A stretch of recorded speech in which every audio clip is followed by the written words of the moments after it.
My name is Alyssa Johnson. I am a 23-year-old office worker, married for 2 years now.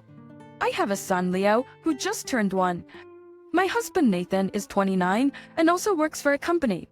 Nathan frequently suggests that I quit my job at my father's company, a sentiment stemming from his dislike for my parents.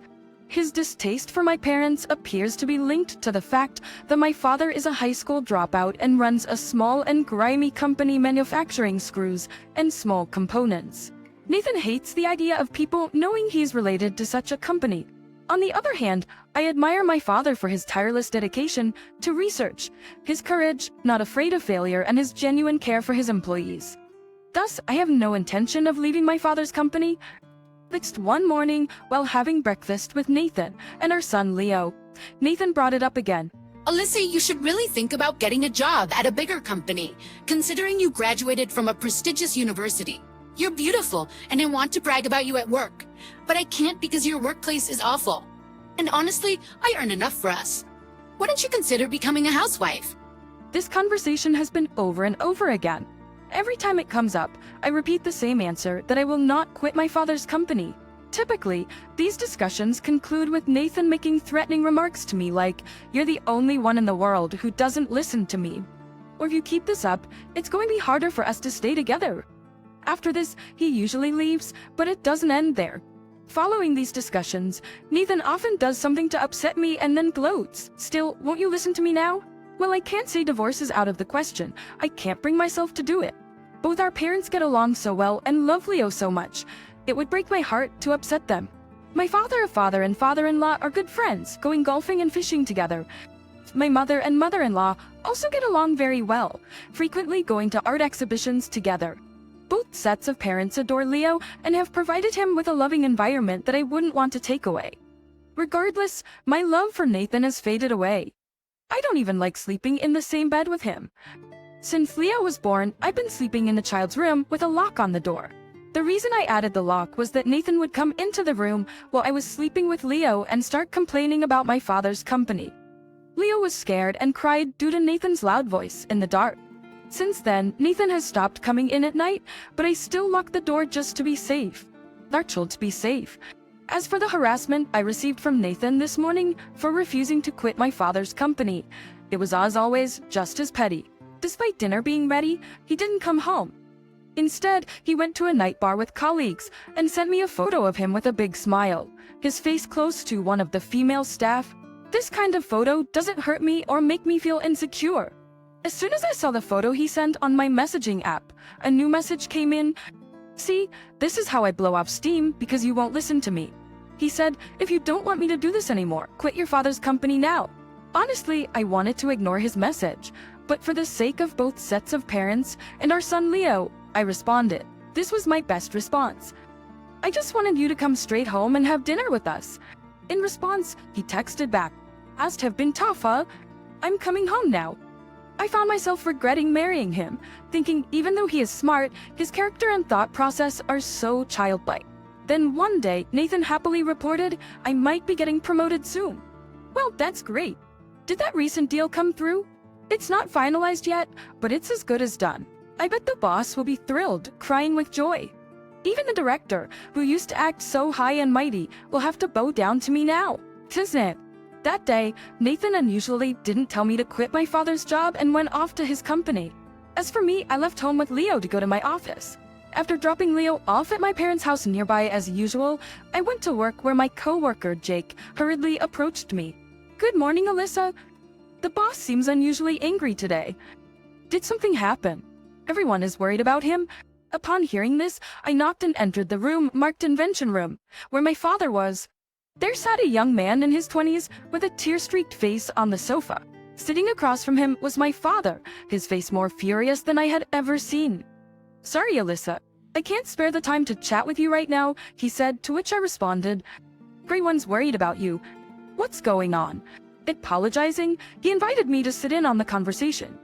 As I took a seat next to my father and looked at the young man's face, he stood up to introduce himself. "It was nice to meet you. I'm Scott. I'm sorry for causing the boss any trouble." I asked him, "May I know what happened?" Scott, apparently an employee at an electrical machinery manufacturer, started to explain. It seems that Scott is employed at an electrical machinery manufacturer. Moreover, he's been promoted to the position of assistant leader for insurance, like leader for a new machinery project. Interestingly, the designated leader doesn't attend meetings or go to the field, basically serving as a figurehead. The team members reportedly prefer this, stating it's easier that way. In essence, Mr. Scott was fulfilling the leader's role. It appears that some components from my father's company were chosen for the project. Scott, without any prior arrangement, visited my father's company and rudely demanded, "I need to speak to the CEO."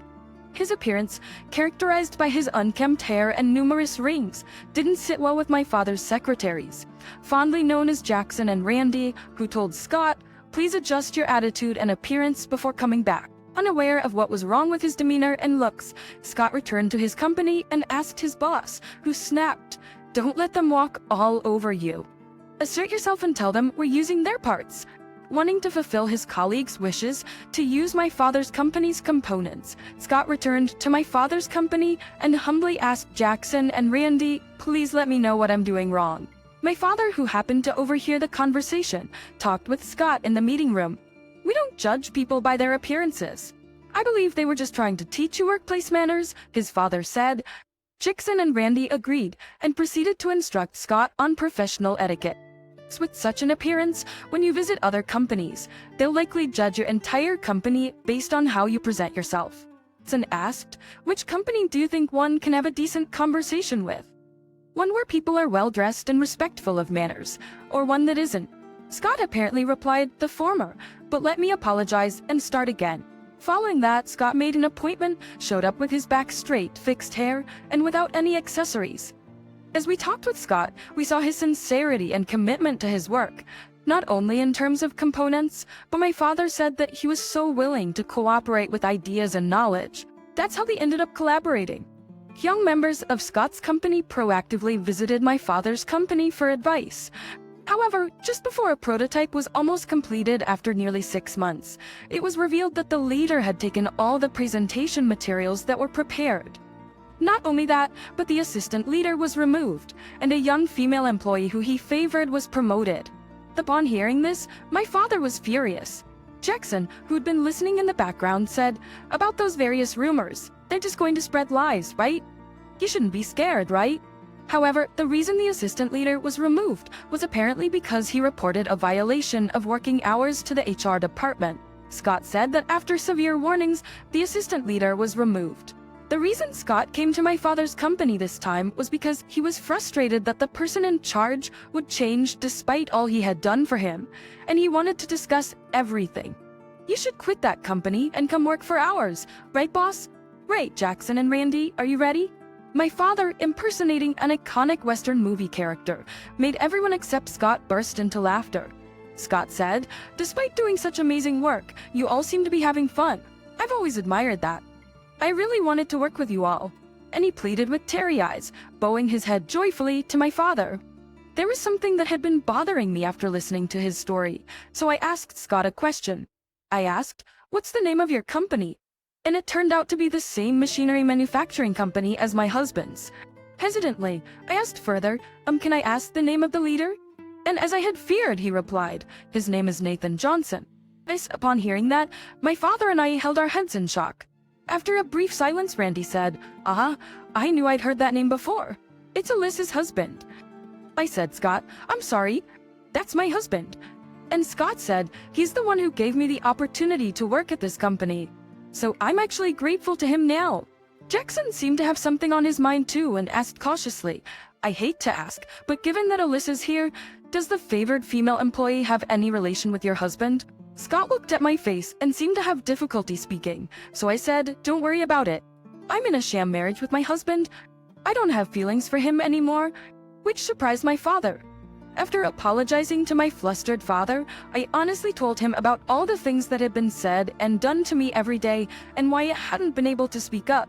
He understood and said, "No wonder my grandson Leo hasn't been very affectionate with me." Then, after hearing everything, he added, "I've lived a life that I'm not ashamed of, so I don't care what anyone says about me. But it must be tough for Alyssa to keep hearing bad things about her parents. Don't worry though, I'll keep my relationship with their parents, since they're family and friends." If you ever want to come home, you're always welcome." His words made me feel like a weight had been lifted from my shoulders. "And what about the relationship between your husband and this favored female employee?" Jackson asked. Scott replied, "There's no solid evidence, just rumors. But it's the talk of the company. Several employees have seen the two of them coming out of meeting rooms or document rooms. A few employees have even seen them going out for lunch together." At this point, Randy began making a phone call. Hey, I have a case that I'd like you to investigate. Can you come to the office right now?" After hanging up, he said, "I'm going to have a friend of mine at the private detective agency look into this." "Hello, I need a lawyer who specializes in divorce due to infidelity." "Oh, you can? Can you come to the office right now?" "Thanks." As Jackson and Randy made progress on their calls, my dad said, "Your greatest strength has to be your ability to take action." He was laughing as he watched the scene unfold. Scott also offered to keep a careful eye on the two of them. For the time being, everyone returned to their workplaces to get back to work. My father, too, expressed his concern to the worried employees, saying, "I'm sorry for the concern, but it looks like we can laugh about it now. Sir, my apologies for causing worry and thank you, as always." Hearing this, smiles returned to the faces of the employees and the usual lively atmosphere was restored in the workplace.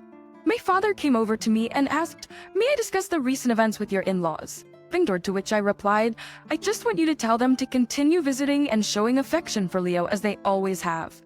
By early afternoon, a private detective and a lawyer arrived to discuss our future course of action in the planning room. The contents of this meeting were then shared with everyone present. It was decided that Jackson, who had returned to the company, would convey the details of the discussion. After work, when I went to pick up Leo from my parents' house, I explained the situation from my own perspective, apologizing for my inability to reveal my husband's true nature. I felt as if I had trampled on the feelings of my parents, who believed we were living happily. My mother, far from being upset, seemed thrilled, declaring, "Now I need to prepare a room for my daughter and grandson." She had not missed the disdainful look. My husband had given my father's company the first time he saw it and suspected he was not a good man. "I wish you had told me sooner." The next day, it appeared Jackson received a phone call on his smartphone from Scott. Scott had submitted his resignation, informing the company he intended to spend his remaining time on miscellaneous tasks and transitioning his responsibilities. However, all the members of the project team reportedly visited the HR department to state, "We have all violated the company's work rules like Mr. Scott, so please discipline us as well." Upon seeing resignation letters in everyone's hands, the HR department was thrown into a frenzy. My husband had already left home by the end of regular working hours, so a meeting was held in the large conference room between the company president, department heads, and the remaining project members, including Scott. There it was stated that my husband, who was the team leader, had not attended any meetings or been present at work and had, in fact, not contributed at all to the project. Further, it was reported that when he learned that the presentation and required documents had been completed by the entire team, he took all the credit, removed Scott from his position as deputy leader, and replaced him with a female employee he favored. The company president reportedly expressed deep regret if this was indeed true. At that point, Scott suggested that no drastic action be taken until all evidence was gathered. The reason he gave was that as the sister-in-law of one of the company's clients, they were also conducting an investigation using a private detective, and it was proposed that nothing be said to my husband without evidence. The company agreed to wait until the evidence was collected and then to question my husband before deciding on disciplinary action. They asked the team members to hold off on their resignations, unaware of these serious events. My husband, who usually comes home on time, returned home around 9 p.m. after Leo had gone to bed. He began ranting about how useless everyone else was, boasting about how he had been working overtime to make the project a success. He thought everyone was just jealous because he was going to be promoted to department head after the project's success. Knowing the truth, I couldn't help but chuckle at his delusions. In his good mood, I gave him a few compliments, which I didn't really mean. He seemed to enjoy picturing himself as department head, being looked up to and envied. My husband kept grinning. The next day at work, Scott's plan was put into action. All team members began to continuously praise my husband. "Mr. Department Head? Not quite yet. It seems the CEO is very hopeful about this project." They continuously showered with such compliments. My husband was thrilled and in a constant state of excitement. His guard seemed to be dropping. Then, as planned, we were able to obtain a video of my husband's affair with a female employee from the hidden camera set up in the document room and the conference room. In just 5 days, a ton of evidence of his infidelity had been collected by both the detective agency and Scott.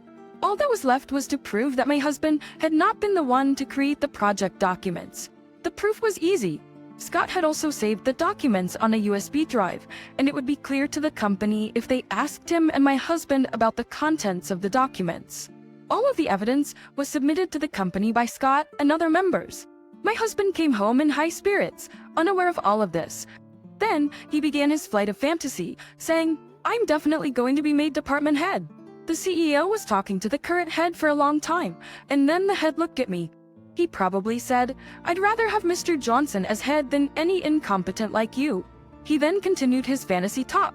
"With this, the gap between your father's company and mine will widen even more. You should quit your job and become a full-time housewife. You'll be the wife of a department head," he said. I replied loudly, seemingly angry. "Your parents will be mad if they knew you were mocking my parents. You know they're good friends. I take pride in my work and enjoy it. I will absolutely not quit." My husband got angry and said, "Never invite your parents to our family events. If you don't like it, get out. I'll have women flocking around me as soon as I become department head." When I asked, "Are you sure about this?" he replied, "What do you mean?"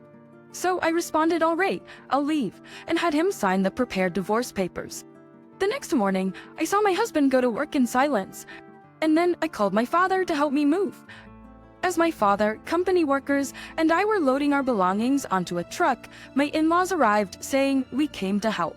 Thank you for letting us be Leo's grandparents. Our idiot son is disowned. We're counting on you from now on, Alyssa. As they both bowed their heads, I held their hands and said, "Thank you," while also bowing my head. My father said, "Let's hurry up and move so we can relax at home." But to which my father responded, "Let's do that," and continued helping with the move. The move went smoothly, and in front of my parents and in-laws, I showed them the signed divorce papers and explained that I was getting a divorce from my husband. My in-laws apologized repeatedly, but my father responded, "Let's continue to get along, Ken," and playfully patted my father-in-law's knee. My mother said, "Mary, let's continue to do embroidery together. There's an art exhibition next week. Let's go," and playfully patted my mother-in-law's knee. My father said, "Ken, Mary, why don't you stay at our house tonight? Let's have a drink," and brought out some drinks. My father-in-law said, "Thanks, we'll take you up on that offer tonight," and my parents and in-laws got along even better.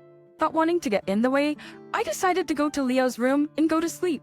The next day, my husband was called into a conference room by executives like the CEO and department head. In addition to the executives, Scott, the team members, and the female employee he had an affair with were also there. The hearing for my husband was conducted by the CEO himself. First, he was asked if he intended to claim the project as his own without participating in it and stealing the documents when they were completed. Since Scott and the team members were present, it seemed he couldn't make any excuses. The CEO, growing impatient with my husband's silence, demanded loudly, "Well, what do you have to say?" My husband, it seems, quickly admitted to his actions. Next, he was asked why he had removed Scott from the sub-leader position and replaced him with a female employee. My husband responded, "I thought she was more capable than Mr. Scott," but the department head retorted, "Are you saying the lady who does nothing more than serving tea and making copies is more capable than Mr. Scott?" My husband bit his lip, lowered his head, and fell silent. The CEO then exclaimed, "The real reason is this, isn't it?" and proceeded to project still images from the video footage taken in the conference room and the document room. Both my husband and the female employee, Alice, turned pale. When the CEO asked Miss Ford, "What is the meaning of this?" Alice responded unabashedly, "Mr. Johnson said that if we were together, he'd make it easy for me to earn my salary. Besides, I have a boyfriend, so I wasn't serious about being with him. I just thought of it as part of the job." My husband was infuriated by her response, exclaiming, You had a boyfriend, you cheating woman. You've ruined my life. You have a wife too, Nathan. Don't get mad at me," Alice retorted, and a quarrel ensued. The CEO, fed up, announced, "The fact-checking is over. I'll inform you of the disciplinary action later." Until then, Mr. Johnson and Miss Ford, you're both suspended and should stay at home. With that, he left the conference room, and everyone else quickly followed suit. As a result, my husband was reassigned to the menial job of sorting documents in a basement, what's commonly referred to as a useless department at the company. Alice's boyfriend found out about her affair, and she had a hard time at the office, eventually choosing to resign. A lawyer had prepared an agreement for them to sign, and my husband was to pay me $3 million and Alice $2 million as consolation money. They both ended up taking loans from consumer finance companies to cover these payments. Moreover, I had my husband agree to pay an additional $5,000 per month for Leo's child support. A few months later, my husband, who had been disowned by his parents, was working 2 jobs, at a convenience store during the day and as a security guard for a parking lot at night, and living alone in an old apartment.